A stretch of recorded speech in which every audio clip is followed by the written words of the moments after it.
இதுல எங்கிட்டு இருக்கார் பெரியார் சிறியார்? எங்களுக்கு எவனா இருந்தாலும் சரிதான். என் மொழியை இழிவு செய்தவன் எவனா இருந்தாலும் எங்களுக்கு எதிரி தான். என்னையே கேட்டான் தோல் மேல கைப்பட்டு, நீங்க என்ன ஆளுங்க? படையாச்சியை நான் வேட்பாளரா போட்டாங்க, பறையும் ஓட்டு போட மாட்டாங்க. பறையனை போட்டாங்க, படையாச்சி போட மாட்டாங்க. தந்தை பெரியார், கலைஞர் கலைஞர் அதான் பேசுறீங்க. நீங்க ஜெயலலிதா அம்மா சொல்லணும், இவர் அப்பா சொல்லணும், அவரை தந்தை சொல்லணும், இவரை கலைஞர் சொல்லணும். ஆனா எங்களை மட்டும் வாவுசி மாப்போசி என்னடா சிசின்னு வச்சுக்கிற நீ? பெரியார் தான் படிக்க வச்சார் வச்சுக்க. பக்கத்துல இருந்த அறிஞர் அண்ணா WMA 2 முதுகலை படிச்சாரு, அண்ணாதுரை ஐயா. அதுக்கப்புறம் ஐயா அன்பழகன், நெடுஞ்செழியன், இவர்கள் 3 பேரையும் படிக்க வச்சது யாரு? நீங்க எந்த ஊரு? ராமநாதபுரம், சிவகங்கையில எந்த ஊரு? அப்பா என்ன பாக்குறாப்ல? அப்ப அவன் சொந்தக்காரன், அவன் சாதிக்காரன் பேரவர்னு சொல்லி அவர் உங்களுக்கு என்ன வேணும்? 10,000 யானையை வரிசையா நிறுத்தி வீரர்களை மேல நிறுத்தி ஆயுதத்தோட நிறுத்தினா எதிரி நாட்டு படை வீரன் குதிரையில நின்னவன் காலை தூக்கி யானை பிளிரிச்சு அவ்வளவுதான் கும்பிட்டான், சாமி என்னை விட்டு நீ ஆண்டுகன்ட்டு. கண்டென்ட்டுக்கான காத்திருந்த நேரம் இது. அவ்வளவு சீக்கிரம் சினிமா மேடையில நம்மள அழைச்சிட முடியுமா? அன்பான வார்த்தைகளால் சிறகடித்து பரப்பவர், நட்பிற்கு எப்போதும் இதயம் திறப்பவர், தம்பிகளோடு தரணியில் தனியே வரும் அரசியல் சுடர் இவர். அவரை அழைக்க இவர் அழைப்பது ஆசை. அழைக்கிறோம் இயக்குனர் கிட்டு அவர்களை.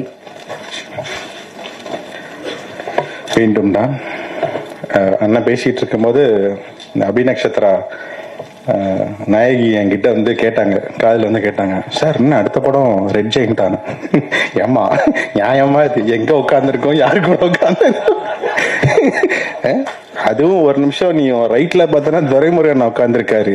இவரும் நானும் ஆரம்பத்துல எடுத்த அந்த குறுபடங்கள்லாம் ஒருவேளை கூப்பிட்டு கதை கேட்கும்போது அதுக்கு முன்னாடி அதை பார்த்தாங்கன்னு வைங்களேன், ஐயோ 2 பேரும் இப்படி உட்கார வேண்டியதான். மகிழ்ச்சி. சரி, இது என் அண்ணனை அழைக்கும் நேரம். கண்ணீர் மட்டுமே மிச்சம் என்று கத்தி கதறி திரிந்தோம். ஏதோ ஒரு குரல் எங்கள் அழுகையை தாண்டி அதிகாரத்தை நோக்கி திருப்பி அடிப்பேன் என்றது.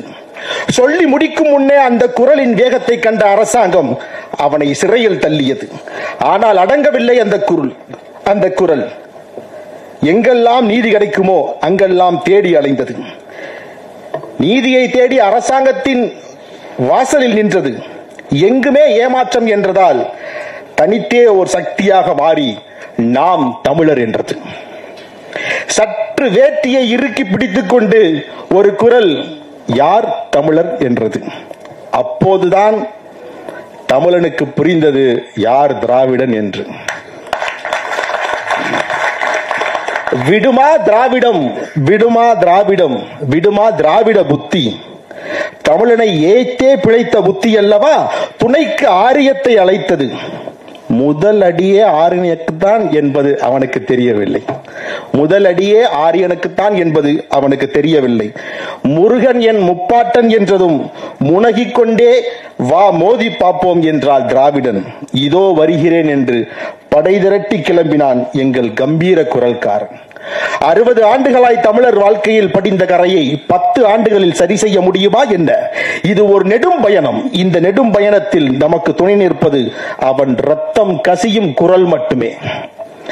அவன் குரலே எங்கள் ஆயுதம். இதை அறிந்தே பல ஈன குரல்களை அவன் எங்கள் முன்னே திருப்புகிறான். அவனுக்கு புரியவில்லை நாங்கள் போருக்கு நேரம் காலம் பார்த்து செல்வதில்லை என்று. அவதூறுகளை மட்டுமே பேசி வாழ்பவனுக்கு ஆயுதம் என்றால் என்னவென்று தெரியுமா என்ன? அறிவாயுதத்தோடு வா, அவன் உங்கள் முன்னே நிற்பான். அண்ணா வாருங்கள்.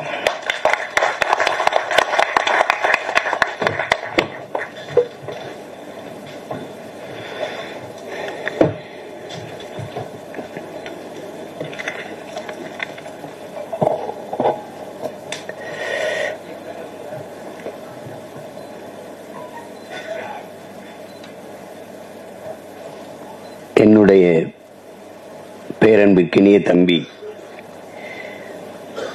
இசக்கி கார்வண்ணன் அவர்கள்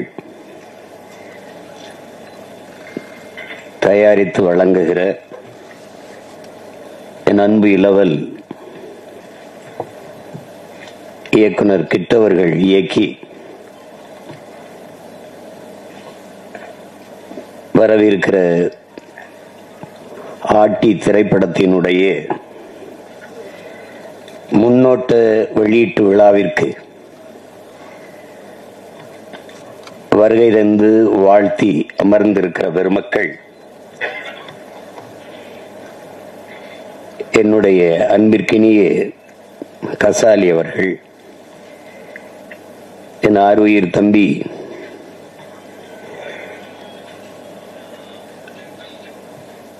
உறவில் மட்டுமில்லாது உணர்வோடும் என்னோடு இணைந்து களத்தினில் நிற்கிற இயக்குனர் நடிகர் திருமுருகன் அவர்கள்,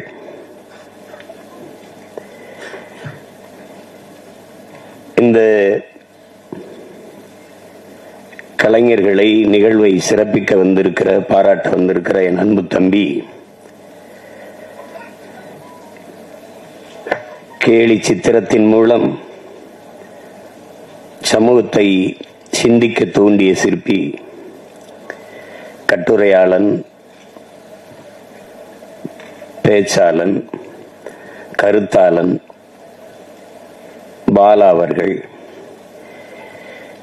இந்த திரைப்படத்தில் பங்கேற்ற மதிப்புமிக்க கலைஞர் பெருமக்கள், ஒளிப்பதிவாளர் என் அன்பு தம்பி சிபி, படத்தொகுப்பாளர் தம்பி இளங்கோவன், இசை வழங்கி இருக்கிற இளவல் தீசன், கலை இயக்குனர் தம்பி முஜிபூர் அவர்கள், சண்டை இயக்குனர் தம்பி சுரேஷ் அவர்கள், ஆடை நிபுணர் பூங்குயில் கிட்டு அவர்கள், திரையிலே தோன்றி கதாபாத்திரங்களை கண்முன்னே நிறுத்துகிற கலைஞர்களாக இருக்கிற அன்பு தம்பி ஆனந்தன், எதிர்நாயகனாக நடித்திருக்கிற அறிமுக நாயகர் தம்பி பிரவீன் பழனிசாமி, நகைச்சுவை நடிகர் என் தம்பி காதல் சுகுமார், என் அன்பு மாமன் சவுந்தர் அவர்கள், கதாநாயகியாக இருக்கிற அன்பிற்கினிய அபி நட்சத்திரா அவர்கள், எல்லோருக்கும் என்னுடைய அன்பும் வாழ்த்துக்களும். இந்த நிகழ்விலே பங்கேற்று இதை உலகெங்கும் பரவி வாழ்கிற என் உயிர் சொந்தங்களிடத்திலே கொண்டு போய் சேர்க்க இருக்கிற அச்சு ஊடக, காணொலி ஊடக என் உறவுகள் அனைவருக்கும், குறிப்பாக மதிப்புமிக்க பெருமக்கள், அன்பிற்கினிய அண்ணன் நெல்லை சுந்தரராஜன் அவர்கள், பெருதுளசி பழனிவேலுங்கையா அவர்கள், தம்பி மீனாட்சி போன்ற மதிப்புமிக்க பெருமக்கள், எப்போதும் நான் பேரன்பு கொண்டு நேசிக்கிற என் அன்பு சொந்தங்கள், உங்கள் அனைவருக்கும் என்னுடைய அன்பும் வணக்கமும். இங்கே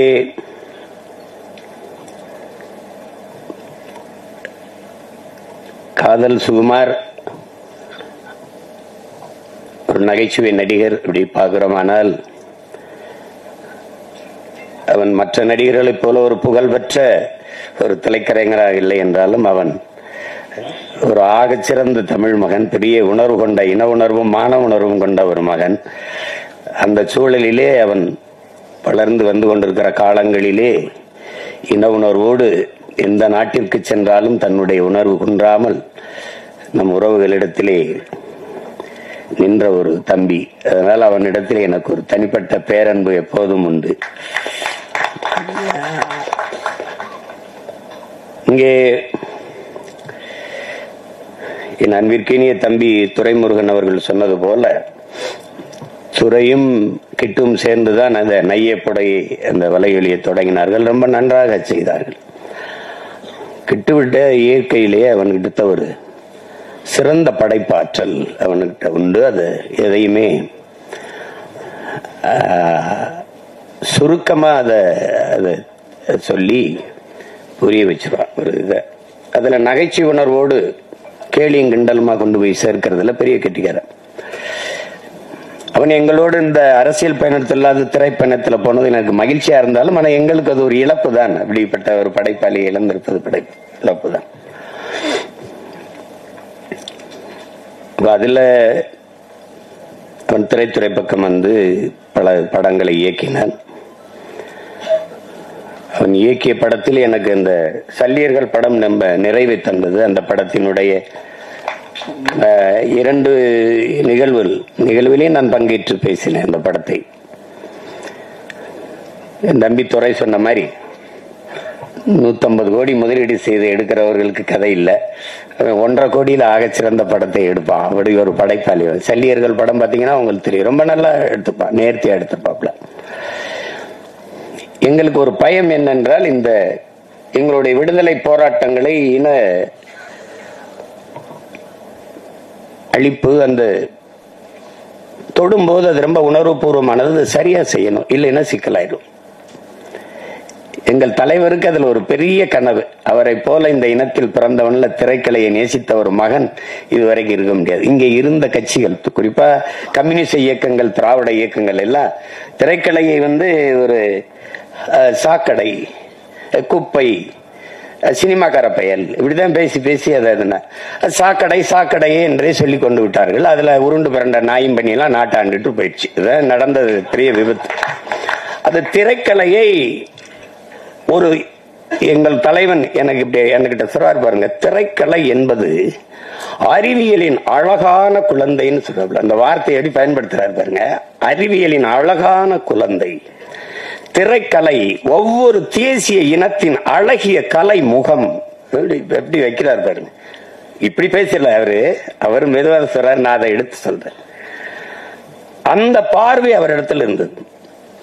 அது காரணம் வந்து சின்லஸ் லிஸ்ட், பிரேவ் ஹார்ட், பென்ஹர் இந்த மாதிரி படங்களை பார்க்கும்போது நம்ம விடுதலை போராட்டம் ஏன் இப்படி ஒரு படமா வரக்கூடாதுன்னு அவருக்கு ஒரு இது இருந்தது. ஒரு கெடுவாய்ப்பா தமிழ் பேரினத்தில் அவர் ஒரு நிர்வாக தலைவனா இல்லாம தன் இன விடுதலைக்கு போராட்ட களத்தில், போர்க்களத்தில் நிற்கக்கூடிய தலைவனா இருந்துட்டான். அவன் மட்டும் இவர்களை மேல 50 ஆண்டு 60 ஆண்டு 10 ஆண்டு 20 ஆண்டு ஆள் இருந்த உலகத்திலே தலை சிறந்த நாடாக தன் இனம் வாழ்கிற நாட்டை கொண்டு விட்டான். அவனுடைய கனவு வந்து பல்லாயிரம் ஆண்டுகளா தம் முன்னோர்கள் தூக்கி சுமந்த கனவு. அவன் அறம் சார்ந்து வாழ்ந்த ஆட்சி செய்த மறவர்களின் கனவு. அதனால அப்படிப்பட்ட ஒரு தலைவன். அதுக்காக பெருமுயற்சி எடுத்தார். தன்னுடைய போராட்டத்தை இப்படியாவது எடுத்து கொண்டு வரணும் எடுத்தாரு, சின்ன சின்னதா. அதுக்குள்ள எங்களுக்கு காலம் சரியா வரல, அது கெடுவாய்ப்பா அமையல, முடிஞ்சிருச்சு. அதனால இந்த மாதிரி படங்களை எடுக்கும்போது ஒரு நடுக்கம் இருக்கும். அது சரியா செய்யணும், இல்லைன்னா தப்பா போயிடும். வரலாற்றை தவறா பதியக்கூடாது, உங்களுக்கு தெரியும். அதுல என் தம்பி சல்லியர்களை போராட்ட வரலாற்றில் பெருங்கடல், அது ஒரு துளியை மிக சரியா பதிவு செஞ்சான்னு எனக்கு ஒரு நிறைவு. அதுபோல இந்த ஆட்டி படத்தையும் அவன் சிறப்பா செஞ்சிருப்பானுங்கிறதுல எனக்கு அசைக்க முடியாத நம்பிக்கை. இங்கே அந்த ஆட்டி அப்படிங்கிற அந்த படத்துக்கு சொல்லுவோம், அது எங்கள் குடியில் பெண்கள் முதலாம் அப்படின்னு. அதுல மாற்று கருத்து இருக்க முடியாது. கிட்டு பேசும்போது வருத்தத்துல சொன்னா நமக்கு வரலாற்று பதிவுகள் எதுவும் இல்லை அப்படின்னு, அது ஒத்துக்கணும். இதில் நம்மளா பெருமையா பேசிக்கிறது இருக்குல்ல. எப்படின்னா, வரலாற்றை படைக்கிறவனுக்கு அதை எழுத பதிவு செய்ய நேரம் இருக்காது. நம்ம செய்யல இருந்தாலும் விழுந்துட்டா மீசையில மண்ணோட்டில பெருமை பேசுற மாதிரிதான். அடி எப்படி இப்படி அடிச்சான, எவ்வளவு அடிச்சாலும் தாங்கினேன் பத்தில, அது மாதிரி பேசிக்கிறதா.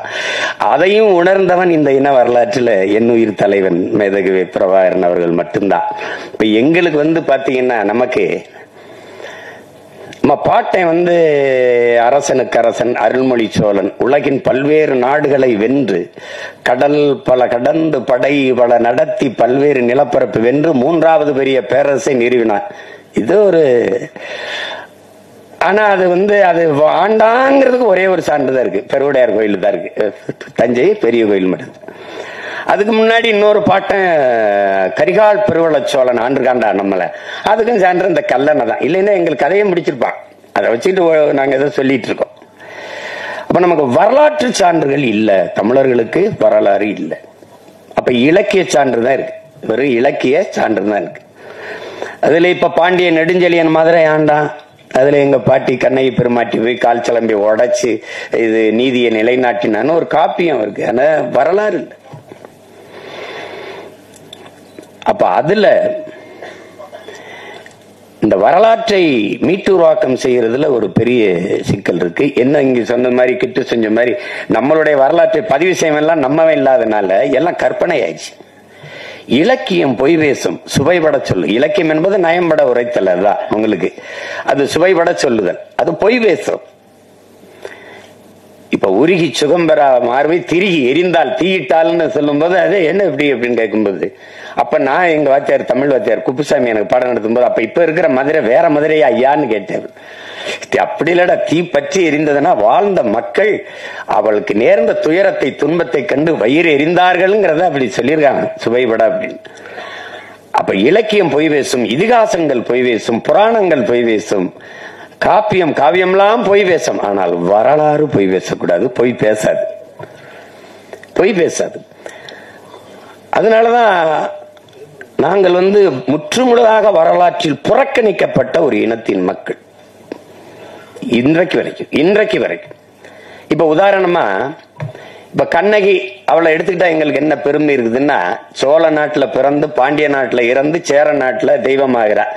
எழுதின எங்க பாட்டன் இளங்கோவடிகள் 3 மன்னர்களையும் இணைத்து, 3 நிலப்பரப்பையும் மன்னர்களை இணைத்து ஒரு காப்பியத்தை செய்கிறார். அது காப்பியம், அது கற்பனை. ஆனால் கண்ணகியிலும் சிறந்தவள் இருக்கிறார் எங்கள் குலத்தில், எங்க முன்னோர். அது எங்க பாட்டி வேலு நாச்சியார். அது காவியம், இது வரலாறு. ஆட்டினா பாருங்க, ஆட்டி படைக்கிறானையா அப்படிங்கிற மாதிரி ஆட்டி படைத்தால் ஒரு பெண்மகள். தமிழர்கள் பொதுவா மானுடனே தாய் வழி சமூகத்திலிருந்து வந்தவன் தான். முதல் திணையிலே நம்ம முதல் நிலத்திலே தாய் வழியில், 2வது நிலமும் தாய் வழி, 3வது மருத நிலத்தில் என்று வேளாண்குடிகளாக மாறுகிறோமோ, அவன் காட்டை பார்க்க போகும்போது வீட்டை பார்க்க பெண் இருக்கும்போது ஒருவனுக்கு ஒரு தீங்கிறது வரும்போது தந்தை வழி சமூகமா ஆயிருது. அங்கதான் முதல் எழுத்து. எங்க ஐயாமையன் சொல்றாருல, பேரை போடும்போது அவரு எசக்கிய சேர்த்துக்கிட்டாரு அப்படின்னு. அப்ப தந்தை வழி சமூகமா வரும்போதுதான் அது வரைக்கும் பெண்ணு தான், தாய் வழி சமூகம் தான். நம்ம அதை மாற்ற முடியல. இன்றைக்கு வரைக்கும் நாடு தாய் நாடு தான், மொழி தாய்மொழி தான். என் தம்பி கார்வனன் சொன்னது மாதிரி இந்த தமிழ் குடிகளுக்கு 90 விழுக்காட்டுக்கு மேலே பெண் தெய்வங்கள் தான். எனக்கு கூட என்னுடைய குலதெய்வம் வீரமாகாளி பெண்ணு தான். இங்கே இருப்பீர்கள். எங்கள் இன வரலாறு இந்த திராவிடர்கள், அதுவும் ஐயா ராமசாமி பெரியார் வந்த பிறகுதான் எங்களுடைய வரலாறை தொடங்குகிறார்கள். திராவிட வரலாறு, திராவிட.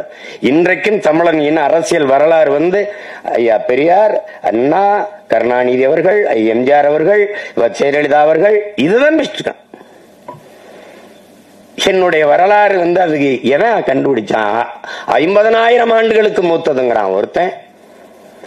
ஆதியில் காடுகளில் வாழ்ந்த மனிதன் முதலாக பேசிய மொழி தமிழ்ங்கிறான் ஒருத்தன். அங்கிருந்து நகர்ந்து வரத் தொடங்கும் போது மனிதன் பேசிய மொழியில் இருந்த ஒளியும் எழுத்து வடிவம் இன்றும் தமிழிலே காண கிடக்குங்கிறான் ஒருத்தன். அப்ப இவ்வளவு என்றைக்கு என் இன முன்னோன் என்னுடைய மொழியின் முதல் எழுத்து உயிரெழுத்தை ஆவை எழுதினானோ அன்றைக்கு தொடங்கிச்சு தமிழனுடைய இன அரசியல் வரலாறு. முதலா கப்பல் ஓட்டி கப்பல் ஓட்டினவன் கடலுக்குள்ள என் பாட்டு சேர்ந்தேன். 60,000 யானைகளை கொண்ட படையை வச்சிருந்திருக்கிறான். 60,000 யானைக்கும் சோறு போட்டிருக்கிறான், தீனி போட்டிருக்கான், அதுக்கு பாகன் வச்சிருந்திருக்கான், வீரன் வச்சிருந்திருக்கான். அந்த யானைகளை கப்பல்ல ஏத்தி கொண்டு படையை நடத்திருக்கான். எங்கேயும் போர் போடல. 60,000 யானையை வரிசையா நிறுத்தி வீரர்களை மேல நிறுத்தி ஆயுதத்தோட நிறுத்தினா எதிரி நாட்டு படை வீரன் குதிரையில நின்னவன் காலை தூக்கி யானை பிளிரிச்சா அவ்வளவுதான் கும்பிட்டான், சாமி என்னை விட்டு நீ ஆண்டுகன்ட்டு. உண்மையிலதான் 60,000 யானை. நீங்க அவ்வையாரெல்லாம் 1000 யானை நின்னதுக்கே பயந்துட்டான். தேட்டர் விட்டு எல்லாம் ஓடிட்டான், திரையரங்கு விட்டு ஓடிட்டான். அப்பா அப்படின்னு தெரியுது. அப்படி வாழ்ந்து அவ்வளவு பெரியது. அது பெருமையா பேசல. ஓடுகிற நீரை தடுத்து பாசனத்திற்கு பயன்படுத்திட முடியும்னு அறிவியல் தொழில்நுட்பம் வளராத காலம் 1800 2000 ஆண்டுல தொற்றுக்கான் ஒருத்தன் கரிகால் சோழன். ஒரு பயம் ஒண்ணு அதெல்லாம் பேசல, எவனும் பேசல, யாரும் பேசுறது இல்ல, எவனும் பேசுறது இல்ல. ஒரு கைம்பெண் 200 ஆண்டுக்கு முன்னாடி ஒரு விதவை பெண் வெள்ளச்சேலை உடுத்தி முக்காடை போட்டு மூளையில் உட்காந்து மூக்க சிந்திட்டு அழுகணும். இதுதான் இருந்த நிலைமை. புருஷன் செத்து போயிட்டான், என் பாட்டை முத்து விடுதனாத்தான் செத்து பணம் கோயில் வாசல செத்து பணமா கிடக்கு. என் பாட்டை 2 பேரும் போகாதேங்கிற மருது பாண்டி, 2 பேரும் தளபதி. போக வேணா, வெள்ளக்காரன் வருவான் சுத்துவான் அப்படின்னு பயப்படுது. ஒண்ணு கவலையே படாம மகளை தூக்கிக்கிட்டு போய் அவன் உயிரற்ற கிடந்த உடலின் மீது சத்தியம் செஞ்சு இழந்த நிலத்தை நான் மீட்டே தீர்வேன்னு போறா ஒரு மகள், ஒரு கைம்பெண். இந்த சமூகம் சொல்ற மாதிரி ஒரு பெண்மகள். என் அன்பு சொந்தங்களை நீங்க கொஞ்சிருங்க, இந்த நிலத்தில் எத்தனையோ வீரம் இருந்திருக்கான். இந்திய பெருநிலம் அடிமைப்பட்டு கிடக்குது. அந்த நிலத்தின் விடுதலைனே வச்சுக்க, எந்த ஒரு மகனும் வென்றதில்லை. போர்ல வெள்ளக்காரண்ட தோற்று தான் இருக்கான். என் பாட்டன் தீரன் சின்னமலையோ புலித்தேவனோ இல்ல அழகுமுத்துக்கனோ எவனுமே தோற்றுதான் போயிருக்கான். ஒரே ஒரு பெண்மகள் தான், ஒரே ஒரு பெண்மகள் தான் போரிட்டு வெள்ளையனை தோக்கடித்து இழந்த நிலத்தை மறுபடியும் மீட்டவள் ஒரே ஒருத்தி, எங்க பாட்டி மானமரத்தி வேலுநாச்சியார் தான். உண்மையிலே ஆட்டினா அவதான். அத நம்ம பேசுறதுல வரலாற்றுல அவர் படிப்பினை இல்ல. கண்ட நாய் பேய்க்கெல்லாம் தெருவிலங்கும் சிலை இருக்கு. என் பாட்டிக்கு இந்த சிவங்க அரண்மனை வாசல ஒரு மரப்பாச்சி தண்டி பொம்மை வச்சிருக்கான். இதெல்லாம் அப்ப எப்படி வருதுன்னா கோவம் வருது. வரலாற்றில் நீ புறக்கணிக்கப்பட்டுட்டாய். உன் பாடத்திட்டத்தில் தென்னாட்டின் சான்சிராணின்னு தான் உன் பாட்டி எழுதியிருக்கான் வேலுநாச்சியார.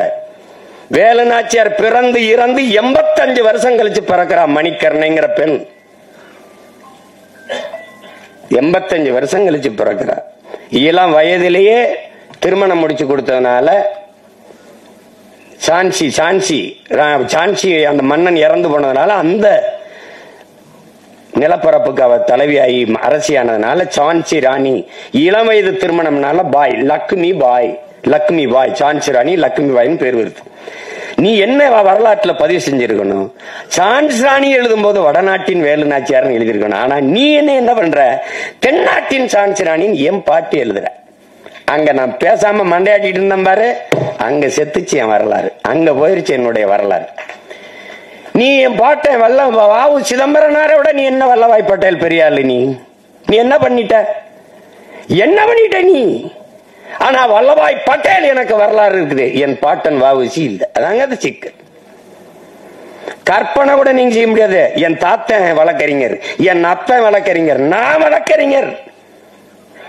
ஒரு முறை நேர் நின்றால் இன்னைக்கு 50,000, அன்னைக்கு 50,000 என் பாட்டனுக்கு. ஒரு முறை வழக்கு நீதிமன்றத்தில் நேர் நின்னா அவ்வளவு செல்வந்தன், சொத்தம்பட்டையும் இழந்தான் மண்ணின் விடுதலைக்கு. இந்த தமிழ் மக்களின் மானம் கப்பலேற விடக்கூடாது என்பதற்காக கப்பல் ஓட்டிய ஒரு பெருந்தமிழர், சுதேசி கப்பல். நான் என்னடா தமிழ் தேசம் பேசுறேன், அவன் தமிழ் நேசன் அப்படின்னு அன்னைக்கே இதெல்லாம் நடத்தினான். அன்னைக்கே தமிழ் தேசம் தமிழ் நேசன் பத்திரிகை நடத்தினான். அவன் வரலாறு எங்க இருக்கு? எனக்கு மாடு இழுக்க திணறும் செக்க மனுஷன் இழுத்திருக்கான் இந்த மண்ணின் விடுதலைக்கு. போய் கோவை சிறையில் இருக்கு, இன்னும் அந்த சிலை நினைவா இருக்கு அந்த செக்கு.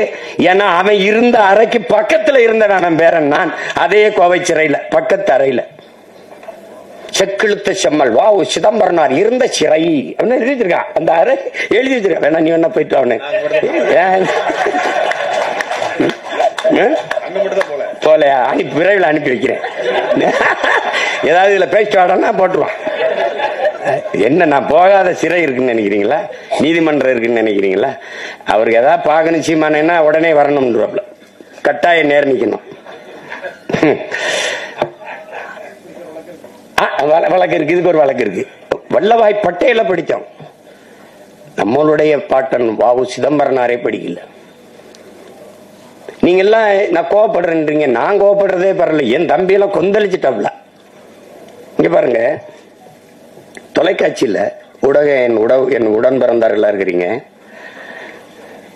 தந்தை பெரியார், கலைஞர் அதான் பேசுறீங்க. நீங்க ஜெயலலிதா அம்மா சொல்லணும், இவர் அப்பா சொல்லணும், அவரை தந்தை சொல்லணும், இவரை கலைஞர் சொல்லணும். ஆனா எங்களை மட்டும் வாவுசி மாப்போசி என்னடா சீசின்னு பேசிட்டு நீ எப்படி இருக்கு?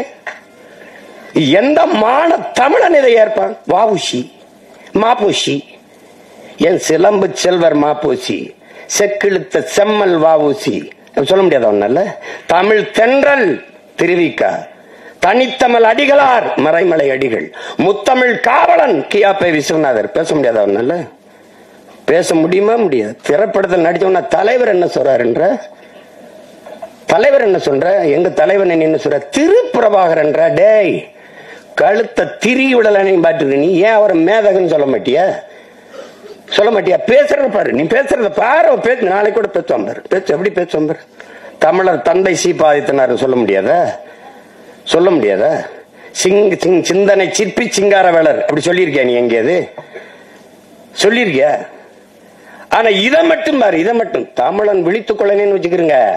பெரியார் தந்தையாய், ஐயா ஸ்டாலின் அப்பாவாயி, ஜெயலலிதா அம்மாவாயி, நம்ம எல்லாம் எவன் என்னன்னு தெரியாம போயிரும். பெத்தப்ப அம்மாவை மறந்துட்டு நீ தான் அம்மா அப்பான்னு சொல்லிட்டு திருவேன். இப்படிதான் உன் வரலாற்றை இழந்த நீ, இப்படிதான் இழந்த. நான் தான் படிக்க வச்சேங்கிறத நீ எப்படி நம்பின? எப்படி நம்பின? நீ எப்படி நம்பின?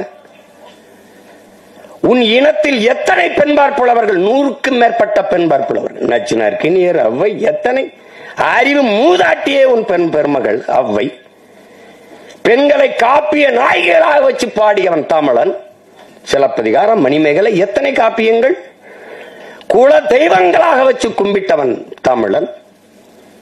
அப்ப எப்படி எங்க நீங்க நான் தான் பெண்ணடிமை நீக்கின எங்க நீக்கின? நீ படிக்க வச்ச சரி எதை?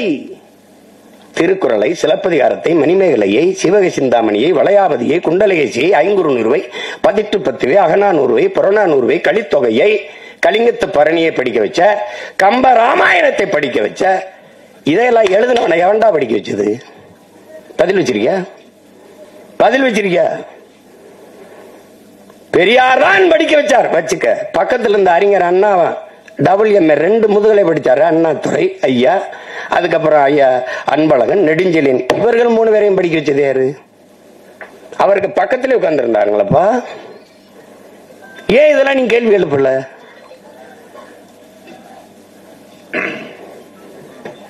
வரலாற்றை மறந்து விட்ட இனம் சுடுகாட்டில் இறந்து கிடக்கிற பிணம்ங்கிறாங்க ஓசிமி.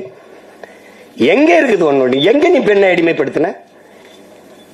தமிழன் பல்வேறு நிலப்பரப்பை வென்றான். எந்த இனத்தையாவது அடிமைப்படுத்தி ஆண்டான். ஒரு செய்தி சொல்றா பாப்போம்.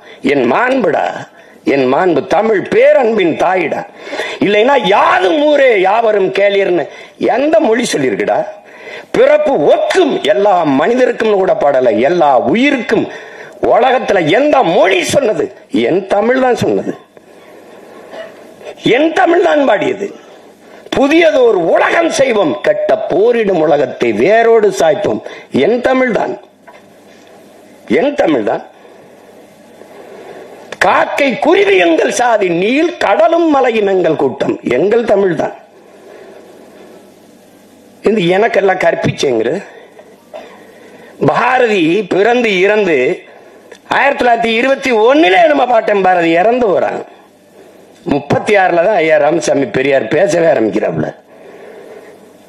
பேசவே ஆரம்பிக்கிறார். அவன் பாடாத பெண்ணியமாடா, அவன் பாடாத கல்வியை வலியுறுத்தியாடா? எப்படி? தமிழை சனியன் என்கிறார், அவன் இனிது என்கிறார். வான் அளந்த அனைத்தும் அளந்த வன்மொழி வாழியவங்கிறான். வான் அளந்த அனைத்தும் அழிந்ததரா என் தமிழ்ங்கிறான். வான் அளந்த அனைத்தும் அறிந்ததரா என் தமிழ் வளர்மொழி வாழியவேங்கிறான். நீ காட்டு மிராண்டிங்க. சிங்களம் புட்ககம் சாவகம் யாவும் சென்றேறி பல தீவனுக்கும் சென்றேறி அங்கு தங்கள் புலிக்கொடி மீன்கொடி நின்று சால்புற கண்டவர் தாய் நாடுங்கிறான். எப்படி?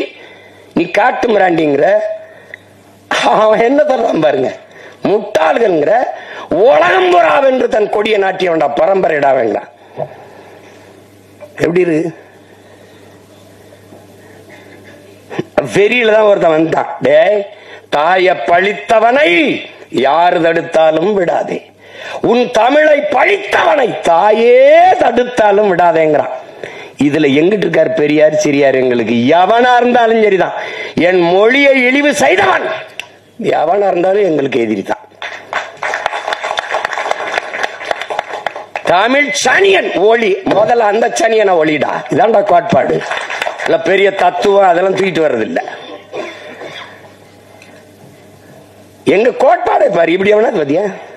என் இறைடா, என் இறை சிவன் தன் உடலில் சரி பாதையை கொடுத்து நிற்கிறான். அது ஆணுக்கு பெண் சமம் அல்ல என் உடன் பிறந்தார்களே, ஆணும் பெண்ணும் சமம். அதான் எங்க கோட்பாடு, எங்கள் நிலைப்பாடு.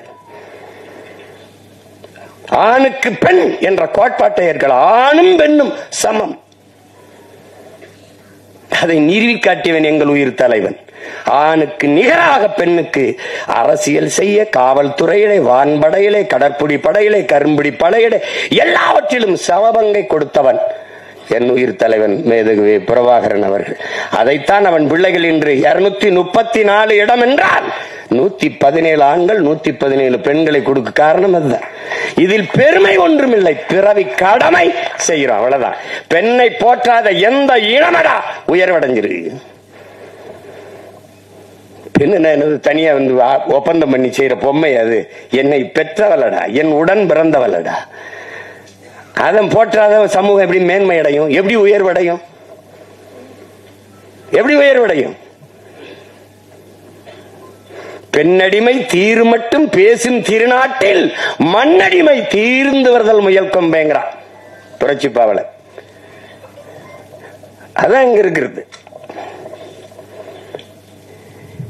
பெண்ணால முடியாதுன்னு என்ன இருக்குது? அப்ப எப்படி எங்க பாட்டியால முடிஞ்சது, வேலுநாச்சியாரால முடிஞ்சது? நடந்தது நிகழ்காலத்துல. பெண்புலி எங்க தலைவர் வந்து ஒரு இதா கொடுக்கிறாரு, ஒரு இலக்கை, இதை போய் செய்யுங்கன்னு. பல முறை ஆண் போராளிகள் நம்ம பிள்ளைங்க போய் பாருங்க, தோற்று வராங்க. போன எல்லாருமே ஆண் புலிகள் தான். ஏன் இதுல பெண் புலிகளுக்கு நம்ம பிள்ளைகளுக்கு வாய்ப்பு கொடுக்கல? ஏன் அவங்க போகலன்னு தலைவர் கேட்கும்போது, நம்மளாலே முடியல, நம்ம பசங்களாலே முடியல, பெண்கள் எப்படி அண்ணான்னு கேட்கும்போது, இல்ல ஒரு தடவை கொடுத்து பாருங்களே வாய்ப்பு. சரியாக போய் அந்த இலக்கை வென்று முடித்து வந்தார்கள். உங்களுக்கு தெரியும், நம்மளுடைய அங்கையர்கண்ணி நம்முடைய அக்கால் முதல் பெண் கரும்புலி, உங்களுக்கு தெரியும் எல்லாம்.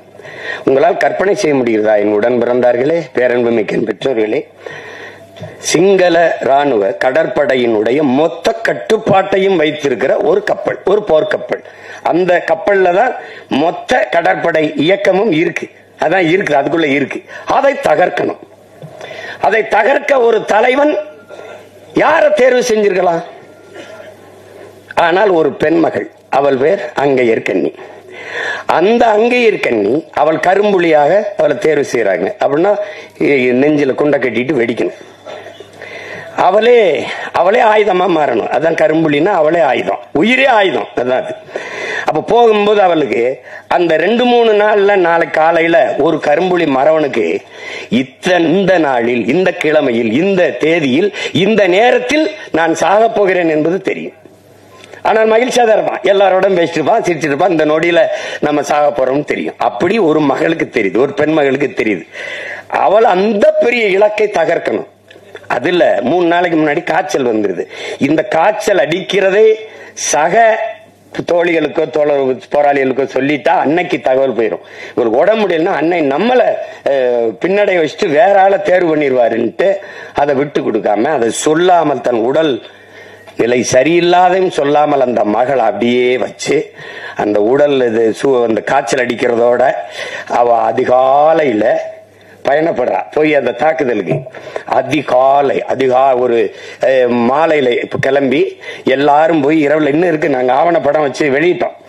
பயணம் அனுப்பி வைக்கிறாங்க. தன்னுடைய சகாக்கள் எல்லாம் போய் ஒரே மகள் 36 கிலோமீட்டரை ஒரு கடும் குளிரில் கடலுக்குள்ள தனி மகளா, ஒரு பெண்மகள் ஒரே மகள் அந்த குளிர்ந்த அடர்ந்த குளிருக்குள்ள ஆழ்கடல் நீஞ்சி போறா. 36 கிலோமீட்டரை 13 மணி நேரங்கள் ஒரே மகள் தனியாக நீஞ்சி போய் இந்த இரவு முடிஞ்ச அடுத்த பகல் தொடங்குற இந்த 12 மணிக்கு நடு உள்ள போய் அந்த கப்பல்ல போய் நின்று நடு கப்பலை அடிச்சு தகர்த்து எரிஞ்சா பாரு. உலகம் திரும்பாச்சு. ஒரு மகள், ஒரு பெண் மகள். குலதெய்வம் எப்படி உருவாகுதே? இப்படிதான். அந்த மகள் அங்கையர்கண்ணிதான் தன்மானமிக்க தமிழ் பேரினத்தின் குலதெய்வமாக மாறி நிக்கிறான்னா அதுதான். அப்படிதான் எங்க குலதெய்வம் ஒன்னும். அதனால பெண்ணுனால் இது முடியாது என்று சொல்வது ரொம்ப கடினம். ரொம்ப அப்படி சொல்லிட்டு போக முடியாது. அதனால இந்த தமிழ் சமூகம் பெண்களை பெரிதும் போற்றிய ஒரு சமூகம். பெரிதும் போற்றிய சமூகம். பெண்ணை இதுவரைக்கும் பேர் சொல்லி கூப்பிட்டது கிடையாது. அம்மா, தாயே, தெய்வமே, அப்படிதான் இன்னைக்கு நம்ம வீடுகள்ல கூப்பிடுறது அப்படித்தான் இருக்கு. அப்படிதான் இன்னும் கூப்பிடுவோம். ராசாத்தி, கண்ணு, அம்மா, என் தெய்வமே, என் தாயே, அப்படிதான் கூப்பிடுவாங்க. அப்படிதான் இதுவரை நம்ம வீடுகள்ல எல்லாரும் அப்படி கூப்பிடுறது வழக்கம் இருக்கு. அது வரலாற்றில் புறக்கணிக்கப்பட்ட, நிராகரிக்கப்பட்ட இனத்தின் மக்கள் ஒரு நாள் தங்களுக்கான வரலாற்றை தாங்களே எழுதுவார்கள் என்று அறிவாசான் அண்ணல் அம்பேத்கர் சொல்றார் என்றால் அது சும்மா அல்ல. அப்படி வரலாற்றில் நிராகரிக்கப்பட்ட, புறக்கணிக்கப்பட்ட இனத்தின் மக்கள் எங்களுக்கான வரலாற்றை நாங்களே மீட்டுருவாக்கம் செய்கிற, மறுபதிப்பு செய்கிற பணியை செய்கிறோம். அதில் ஒன்றுதான் என்னுடைய தம்பி கிட்டு போன்ற திறமைமிக்க திரைக்கலைஞர்கள் செய்து வருகிற சிறிய சிறிய முயற்சி. அதில் இன்னைக்கெல்லாம் பொன்னியின் செல்வன் ஒரு படம் பார்த்தா அதுதான் நம்ம சோழ வரலாறுன்னு நினைச்சிட்டு இருக்கோம். அது ஒரு புதினம், அது ஒரு நாவல், அது ஒரு சுவரா, ஒரு திரைக்கதையா அது ரசிக்கத்தக்க சொல்லப்பட்டது. உண்மையான வரலாறு அது ஒண்ணும் இல்லையே. ஆதித்ய கரிகால என்ன தற்கொலை பண்ணி செத்து போட்டான்னு ஒரு கதை, காதல் தொழில செத்து போனான்னு வருது. அது சரி, என்ன பண்றது? அது அப்ப உலகெங்கும் ஒவ்வொரு இனத்தையும் வரலாறு தான் வழி நடத்துது. அப்ப என் இன வரலாறு தான் என்னை வழி நடத்தணும். ஆனால் எனக்கு ஒன்று வரலாறு இல்லை. அப்ப அதுதான் இங்க இருக்கிற தடுமாற்றத்துக்கு காரணம். அதுதான் உங்களுக்கே தெரியும். தமிழருடைய அரசியல் வரலாறுன்னா இதுதான் இருக்குது, இதுதான் இருக்குது. அதை பேச மாட்டாங்க, நீங்க அதை சொல்லவே மாட்டாங்க. ஆகப்பெரும் மேதைகள், அறிஞர்கள் வாழ்ந்த நிலம் இது. ஜீவானந்தம், சிங்காரவேலரை தாண்டி இங்க வேணுமா? அயோத்திதாரசர், ரெட்டமலை சீனிவாசன், MC ராசாவோட தலைவர்கள் உங்களுக்கு வேணுமா? இல்ல அவங்களா தலைவரா தெரியலையா? பெரும் பெரும் மேதைகள் வாழ்ந்திருக்காங்க இந்த நிலத்தில். தன்னலமற்று உண்மையும் நேர்மையுமாக இந்த மக்களுக்கு வாழ்ந்து மறந்திருக்கான். கக்கன் தாத்தா காமராஜர், தாத்தா கக்கன், தெய்வ திருமகன் தாத்தா முத்துராமலிங்க தேவர், எவ்வளவு பெரிய மேதைகள் இந்த நிலத்தில் இருந்து வாழ்ந்திருக்காங்க. அந்த வரலாறு எல்லாம் புறக்கணிக்கப்பட்டிருக்கு. தமிழனுக்கு எவன் தலைவனா வந்தாலும் சாதி மதத்துக்குள் தள்ளுவான். தமிழன் எவன், தமிழன் அல்லாத எவன் வந்தாலும் அவனை அப்படியே தலைவனா ஏற்று கொண்டாடுவான். இது ஒரு நோய், இது ஒரு நோய். சீமான் வந்தா என்ன ஆளுக, அதுதானே என்ன ஆளுக, நம்ம ஆளுகளா அப்படின்னு என்னையே கேட்டான் தோல் மேல கைப்பட்டு. நீங்க என்ன ஆளுகன்னு. நான் அப்படியே, நான் சித்தாளுக, உங்க வீட்டுல பூச்சி வேலை இருந்தா சொல்லுங்க, பூசிட்டு போறேன்னு. அது தெரிஞ்சுக்கிற ஆர்வமா இருப்பான். விசாரிப்பு எப்படி விசாரிப்பான்னு நினைக்கிறீங்க? நீங்க எந்த ஊரு? ராமநாதபுரம், சிவகங்கையில எந்த ஊரு? அப்பா என்ன பாக்குறாப்ல? அப்ப அவன் சொந்தக்காரன், அவன் சாதிக்காரன் பேரவர்னு சொல்லி அவர் உங்களுக்கு என்ன வேணும்பா. இவன் ரொம்ப கஷ்டப்படுறான்னு நான் என்ன ஆளுகன்னு சொல்லிடணும். ஏன்னா இந்த சாதி தாங்க, என்னங்க உங்க பிரச்சனை? நான் உங்க வீட்டுக்கு பொண்ணு கேட்டு வரலையே. எப்படி இருக்கு புரியுதா? இது தன்னின பகையால் தாழ்ந்து வீழ்ந்த ஒரு சமூகம். காப்பா அரவாணன் ஐயா, அவரை யாருன்னு கேட்டுறாதீங்க. என்னடா புதுசா ஏதோ காப்பா அரவாணன்னு கதை விடுறான்றாதீங்க. ஏன்னா திராவிடன் கதை விடுவான் எங்க வரலாறு, நாங்க வரலாறு சொல்லுவான் அவனுக்கு கதை. அப்ப அதுல அவர் என்ன சொல்றார், இந்த தமிழன் வீழ்ந்ததுக்கு தமிழன் ஏன் அடிமையானான், அந்த புத்தகத்தை தமிழ் இளம் தலைமுறையினர் என் உயிரினும் இனிய உடன் பிறந்தார்கள் ஒவ்வொருத்தனும் படிக்கணும். சின்ன புத்தகம் தான். அதுல என்ன சொல்றாரு, தமிழனுக்கு இந்த அடிமையானதுக்கு முதல் காரணம் போர்க்குணம் இன்மை. அதுக்காக சொல்றாரு, முதலில் பண்பட்ட இனம் நாகரிகம் அடைந்த இனம் போர்க்குணம் அற்று போகுங்கிறார். முதலில் பண்பட்ட இனம் போர்க்குணம் அற்று போகும். எப்படின்னு கேளுங்களா. இப்ப இவர் ஒரு சண்டை நினை, ஏப்பா எதுக்கு அவன் காலி பயிலோட போய் சண்டை போடுக்கணும், வாப்பா நமக்கு அது வாப்பா தரோம். இங்கதான் அது இதாயிருது. எதுக்குப்பா பிரச்சனை, எதுக்குப்பா வம்பு, எதுக்குப்பா பிரச்சனை? அது நமக்கு மட்டும் இல்ல, நாட்டுக்கே அதான் பிரச்சனை ஆயிருது. எதுக்கு பிரச்சனை என்பதுதான் பிரச்சனை. அப்ப அங்க போர்க்குணம் அற்று போனது, போர்க்குணம் அற்று போனது ஒன்று. இரண்டாவது, தன்னிடத்தில் இருப்பதை விட பிறரிடத்தில் இருப்பது உயர்ந்தது, இந்த இழிவான சிந்தனை. பிறகு தாழ்வு மனப்பான்மை, தன்னின பகை, இது ரொம்ப முக்கியம். இதை நீங்க கவனிச்சுக்கணும். அந்த வார்த்தையை போடுறாரு, தன்னின பகை. தன்னின பகை என்னது? படையாச்சியை நான் வேட்பாளராக போட்டாங்க, பறையும் ஓட்டு போட மாட்டாங்க. பறையின போட்டாங்க, படையாச்சு போட மாட்டாங்க. தேவர் என்னுடைய வேட்பாளர், தேவேந்திரர் ஓட்டு கிடையாதுங்க. தேவேந்திரர் என்னுடைய வேட்பாளர், தேவர் ஓட்டு கிடையாதுங்க. இதனால சொந்த ரத்தங்களுக்குள் யுத்தம். சிந்திய ரத்தத்தை குடித்த ஓநாய்களுக்கிட்ட அதிகாரம். இவன் சொந்த ரத்தத்துக்குள்ள சண்டை போட்டு வீழ்ந்தான். தன்னின பகையால் தாழ்ந்து வீழ்ந்த தமிழ் சமூகம். எந்த அரசியல் அதிகாரமும் இவனுக்கு வராம போனதற்கு காரணம் இதுதான். கடைசியா ஒண்ணு சொல்றாரு, அளவு கடந்த திரைக்கவர்ச்சி. அளவு கடந்த திரைக்கவர்ச்சி. 4 மயக்கம். 1 சாதி மயக்கம், 2வது மத மயக்கம், அடுத்தது சாராய மயக்கம், அதுக்கப்புறம் திரை மயக்கம். இந்த சாராய மயக்கம் திரை மயக்கத்தை தெளிவுபடுத்திட முடியும். ஆனால் இந்த சாதி மத மயக்கம் இருக்குல்ல, அது செத்து பாடையில போனாலும் வராது. செத்து புதைச்சாலும் ஆறுமுக நாடார்னு எழுதி வைப்பான். சமாதியில எழுதி வைப்பான்ல, சுப்பிரமணிய தேவர் எழுதி வைப்பான். எழுதி வைப்பான். என்ன சிரிக்கிறிய? போய் சொல்ற என்ன? போமா சுடுகாட்டுக்கு. அததான் சொல்றான், டே கல்லு சாராயம் குடிச்சு படுத்தா கூட படுத்து எந்திரிச்சா போத தெளிஞ்சிரும்டா. இந்த சாதி மதம் செத்தாலும் கர்மம் போகாது. மத்ததெல்லாம் குடிச்சாத்தான் போத ஏறும், சாதி மதமும் சொன்னாலே ஏறிடும்ன்றான். இப்ப இந்த போத இன்னொரு போத உங்களுக்கு தெரியுது. இந்த திரை கவர்ச்சி, திரை மயக்கம். திரை மயக்கம் அது பேராபத்தானது. அதுக்கப்புறம் உங்களுக்கு சாதி ஒரு அரசியல், சாதாய மதம் ஒரு அரசியல். நமக்கு இருக்கிற புரிதல் என்ன? அரசியல் என்பது எல்லா உயிர்களுக்கும் நம்ம மறந்துடும். சாதி மத கடவுள் உணர்ச்சி என்பது மனிதனுக்கு மட்டுமானதுங்கிறதையும் நம்ம மறந்துடும். இந்த மனிதனுக்கு மட்டுமான இந்த சாதி மத கடவுள் உணர்ச்சி எல்லா உயிர்களுக்குமான அரசியலில் கலப்பதுதான் பேராபத்தா இருக்குது. ஒரு நாட்டின் மிக உயர்ந்த பதவியில் இருக்கிற ஒரு தலைவர், குறிப்பாக உள்துறை அமைச்சர், ஹோம் மினிஸ்டரா இருக்க ஒரு தலைவர் மதுரையில் வந்து இந்து மக்களின் ஒற்றுமை அப்படின்னு பேசிடுற. இந்திய மக்களின் ஒற்றுமைன்னு பேசியிருக்கணும். அப்ப இந்து மக்களின் ஒற்றுமைன்னு ஒரு நாட்டின் மிகப்பெரிய தலைவரே பேசும்போது அங்க எங்க தேச ஒற்றுமை இருக்கும்? அது எப்படி இருக்குது? அது எவ்வளவு பெரிய ஆபத்தான ஒரு கருத்தா இருக்குது பத்தியில. இதுதான் பிரச்சனை. இதை ஒழிக்கணும்னா ஒரே ஒரு ஆயுதம் தான் நம்மகிட்ட இருக்குது, அதுதான் புரட்சி. கட்சி அரசியல்களால் இதை சரி செய்ய முடியாது. புரட்சி ஒன்றால் தான் இந்த தீமைகளை எல்லாம் புரட்டி போட முடியும். இல்லை என்றால் ஒவ்வொரு நாளும் ஐயோ ஊழல், ஐயோ லஞ்சம், ஐயோ கொலை, ஐயோ கொள்ளை, ஐயோ சாராயம், ஐயோ நீ என்ன, நீ உனக்கு என்னைக்கு கோபப்பட்டிருக்கோம்? நம்ம நாட்டின் பாதுகாப்புக்கு எல்லையில நின்று போரிட்டு நாட்டின் பாதுகாப்புக்கு நின்ன படை வீரன் செத்து உயிர் வந்தான். உயிரற்ற உடல் வருது. எத்தனை கோடி, எவ்வளவு லட்சம் இந்த நாடு மத்திய மாநில அரசுகள் கொடுத்திருக்கு? யாராவது நெஞ்ச தொட்டுச்சு? யாராவது சொல், யாராவது சொல். இந்த நாட்டின் ராணுவ வீரன் நாட்டை பாதுகாக்க போரிட்டு எல்லையில நின்று செத்து வந்தான். மத்திய அரசு 1 கோடி அறிவிச்சது, 2 கோடி அறிவிச்சது. முடியாதா? மாநில அரசு கொடுத்தது. ஒருத்தன் வெங்கல பதக்கம் வந்தா 1 கோடி அந்த நிறுவனம், 1 கோடி இந்த மாநில அரசு, 1 கோடி அந்த அரசு என்றா.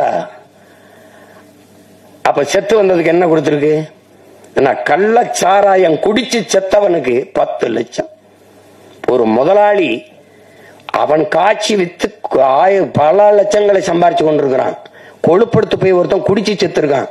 ஒரு முதலாளியின் லாப தேவை, ஒருத்தன் போதை, இதுல செத்து விழுந்தவனுக்கு 10 லட்சம் மக்கள் காசுல கொடுக்கப்படுது. ஆனா நாட்டை காப்பாத்த எல்லை நின்று செத்து வந்தவனுக்கு எத்தனை லட்சம்? யாராவது சொல்லுங்க. நான் ராணுவத்துக்கு போய் செத்தன்னா, நாட்டுக்காக செத்தால் என் வீட்டை என் நாடு பாதுகாக்கும்ங்கிற எண்ணம் வராத போது எவன்டா நாட்டு ராணுவத்தில் வந்து சேருவான்? எவன் சேருவான்? அப்புறம் தேசப்பற்று எப்படி வரும்? நாட்டுப்பற்று எப்படி வரும்? நாட்டுக்காக செத்தவன் மீதே நாடு பற்று வைக்காத போது நாட்டுப்பற்று எவனுக்கு வரும்? சாதாரண குடிகளுக்கு எப்படி நாட்டுப்பற்று வரும்? எப்படி வரும்? எல்லாத்தையும் நம்ம சகித்துக்கிட்டோம் பாருங்க. இந்த இடத்துல கோவப்படல, இந்த இடத்துல கேள்வி வரல. ஏன் இப்படி நடக்குது? கேள்வி வரல. ஏன்னா குப்பையை கூட்டுற தொழிலாளியை கூட நீ தனியார் முதலாளிக்கு கொடுத்துருவீங்கன்னா அப்ப எதை நீ வச்சுப்ப? 1 கிலோ குப்பை, 1 கிலோ குப்பை வரல 12 ரூபாயாங்க. யாராவது சொல்லுங்க, எல்லாம் படிச்சவங்க தானே இருக்கீங்க. 1 கிலோ குப்பையை அள்ளி எடுக்க 12 ரூபாயா? ஒரு கழிவறையை கழுவி முடிக்க 350 ரூபாயா? 350 ரூபாய்க்கு ஒரு கக்கூசு கழுவிக்கலாங்க உங்க வீட்டுல? நீங்க சிரிக்கிறதுக்கு சொல்லல, கோவப்படணும். நம்ம பாட்டன் சாத்தன் சொல்றான்ல, ஏமாறுகிற இருக்கிற வரை ஏமாற்றுவன் இருப்பான், ஏமாற்றுவன் இருப்பான்.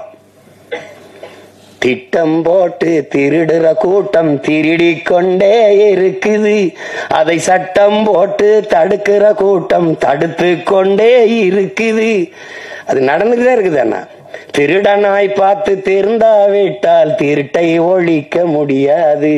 இப்ப திருடனா பார்த்தா நம்ம பார்த்தா அவன் திருந்தல, இப்ப நம்ம திருத்தணும்.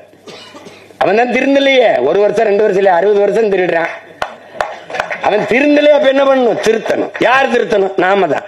என்ன பண்ணணும்? உங்க கையால என்ன பண்ணணும்? ஒரே அழுத்த ஒரு அழுத்தணும். என்னது ஒற்றை விரல் புரட்சிங்கிறது சரிதான். அது தெரியல, அவங்க உட்கார்ந்து இருக்கிற அவங்க எல்லாம் அதிகாரம் அது நாம கொடுத்ததுங்கிற எண்ணம் நமக்கு வரணும். நம்ம போட்ட ஒத்த ஓட்டுல வந்த வலிமை தான் அதுன்னு வரணும். உங்களுக்கு என்ன வரணும்? அதுதான் முக்கியம் இங்கே. அப்ப அங்கதான் மாறுதல். அதுதான் அண்ணல் காந்தியடிகள் உலகத்தை எப்படிப்பட்ட மாறுதலுக்கு கொண்டு வர நினைக்கிறியோ அதை உன்னிலிருந்து தொடங்குடாங்கிறாரு. நீங்க நான் என்னிலிருந்து தொடங்குறேன், நீங்க உங்களிலிருந்து தொடங்குங்க. நம்மிலிருந்து நல்ல மாற்றம் தொடங்கட்டும். நான் 6 மாசத்துல தேர்தல் வருது, அப்பவாவது ஒரு மாறுதல் வருதான்னு பார்ப்போம். அதான் ரொம்ப முக்கியம். என்ன ஐயா மனே?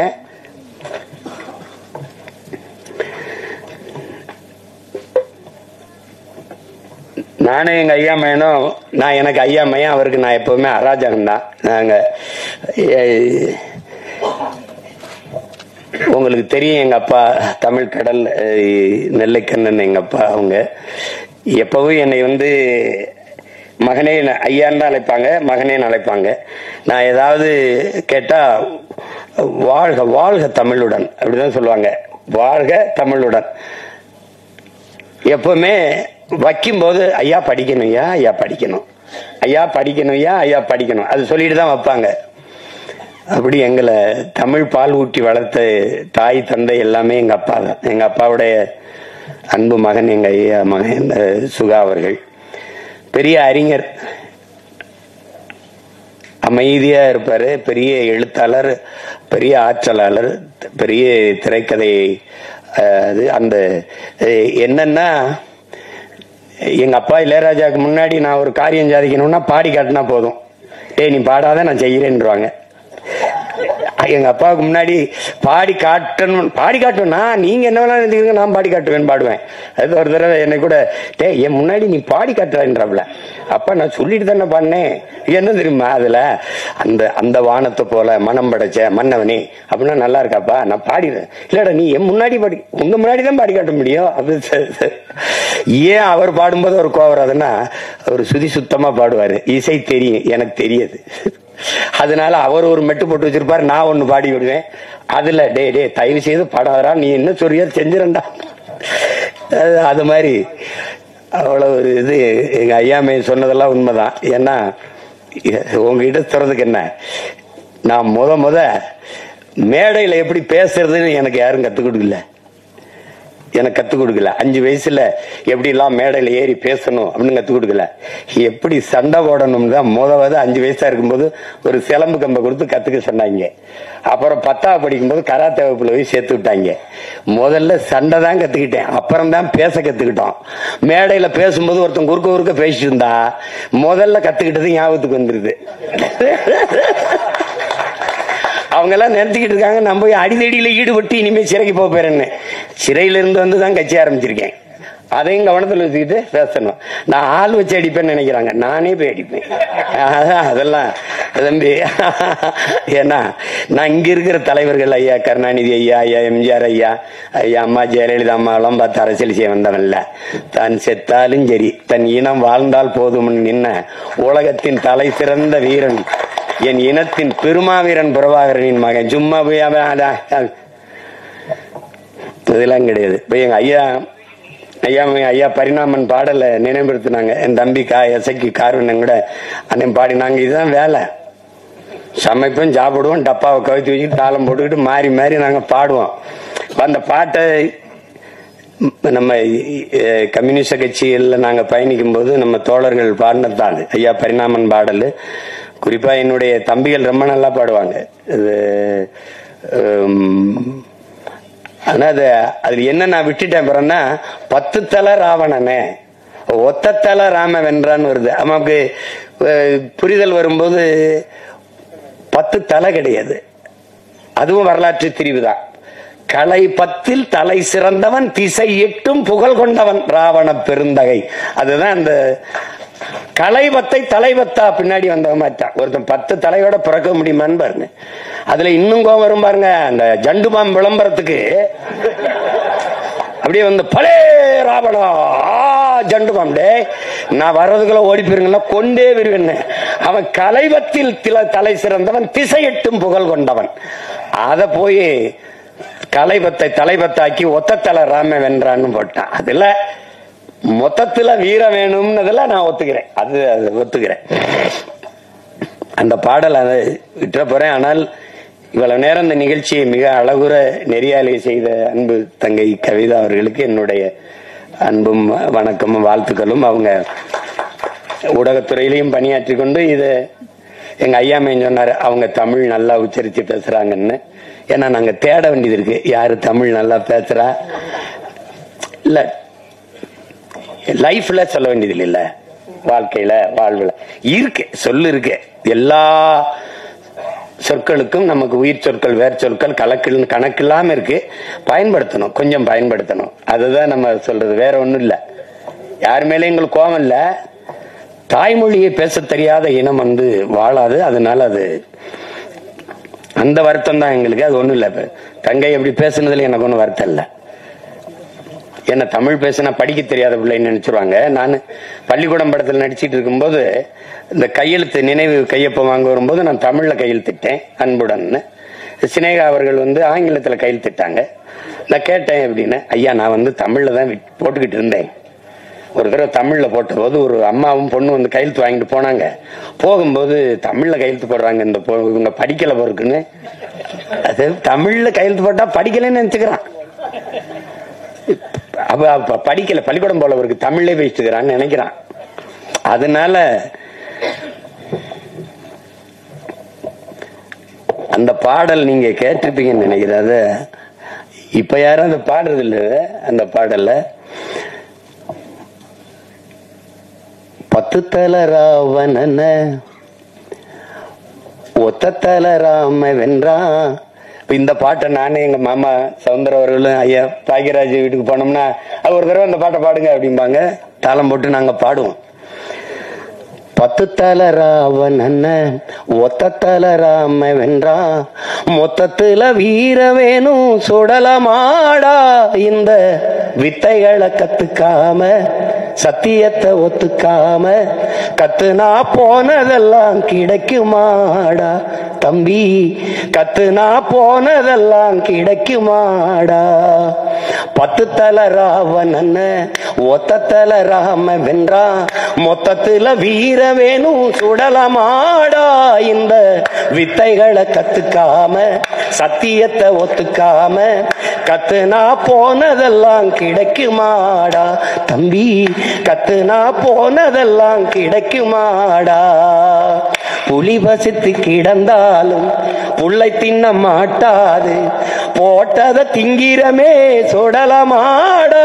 நம்ம பொண்டு உள்ள வாழ்க்கையில கண்ட சுகம் ஏதும் இல்ல, தெண்டத்துக்கு உழைக்கிறமே நியாயமாடா தம்பி, தெண்டத்துக்கு உழைக்கிறமே நியாயமாடா. இது அந்த பாடல் ஐயா பரிணாமன் அவர்கள் எழுதினது. அது ரொம்ப முற்போக்கான பாடல். அந்த வரியை தவிர மத்தெல்லாம் நமக்கு உடன்பாடு. இப்ப இருந்தா கூட ஐயா மாத்தி அதை கொடுப்பாங்க அதுல. அப்ப அது எவ்வளவோ பாடல்கள், எவ்வளவோ சித்தர்கள், ஞானிகள், யோகிகள் எல்லாம் தோன்றி என்னென்னமோ. எங்க தாத்தா பட்டுக்கோட்டை சொன்ன மாதிரி முன்பு இயேசு வந்தார், அப்புறம் காந்தி வந்தார், புத்தன் வந்தார், அப்புறம் இயேசு வந்தார், அப்புறம் காந்தி வந்தார். எதையோ சொன்னாங்க, எழுதி எழுதி வச்சாங்க. எல்லாத்தையும் தான் படிச்சீங்க, என்ன பண்ணி கிழிச்சீங்கன்னு தெரியல. அது மாதிரிதான் இப்ப நானும் நாமளாவது எல்லாரும் சேர்ந்து ஏதாவது உருப்படியா கிழிப்போம் வாங்கன்னு தான் கூப்பிடுறேன். அதுக்கு என்னுடைய தம்பி கிட்டவர்கள் எழுதி இயக்கி என்னுடைய ஆறுயிர் இல்லவல் எசக்கி கார்வண்ணன் அவர்கள் தயாரிச்சிருக்கிற இந்த ஆட்டி படம்